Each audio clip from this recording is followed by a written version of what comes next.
My husband always said his ex-wife turned his kids against him. Then his teenage daughter showed up at our door asking why he stopped calling her back 2 years ago. I'd heard the story 100 times. How his ex poisoned the children against him, how she'd refused to let him see them, how she'd blocked his number and moved without telling him, how he'd tried everything, but the courts favored mothers and he'd been shut out of their lives. I believed every word. When we got married last year, I even suggested we try reaching out again. He'd shake his head sadly. They're too far gone. She's made sure they hate me. Better to let them come to me when they're ready. Then on a Tuesday afternoon in February, a girl appeared on our porch. She was maybe 15, wearing a worn jacket despite the cold, holding a backpack. She looked exactly like the photos my husband kept in his office, the ones from when they were younger. "Can I help you?" I asked through the screen door.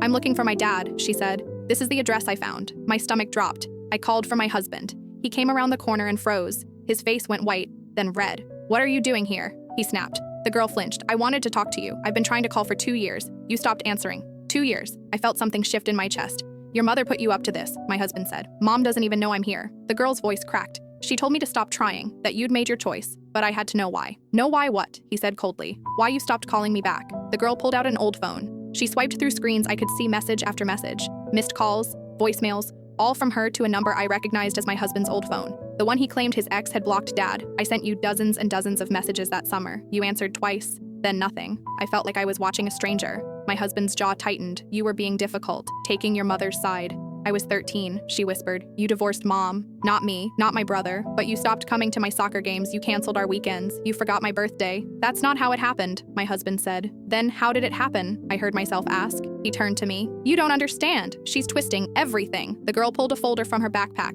Court documents, a custody agreement that clearly stated joint custody 50-50 time, no restrictions, no blocked access, and a stack of printed text messages, his messages, canceling visits, making excuses, telling his children he was busy with work with his new life, eventually just stopping altogether. I wanted to defend him, this man I'd married, but my mind was racing through every story he'd told me, how his ex wouldn't let him see the kids, except the court order showed otherwise, how she'd turned them against him, except here was his daughter, begging to know why he'd abandoned her, how he'd tried so hard to stay in their lives, except these messages showed him pulling away. The girl's eyes met mine. She looked so tired, so much older than 15 should look. "I just wanted to know if it was something I did," she said quietly. "If there was a reason." My husband stepped between us. "You need to leave. Now." But I saw something in that moment. The same cold dismissal he'd shown when I'd asked about reaching out to his kids. The same irritation when I'd suggested family therapy. The pattern I'd ignored because I'd believed his victim narrative. "Wait," I said. I looked at the girl. "What's your name?" My husband had never used their names around me. Always just the kids or my children.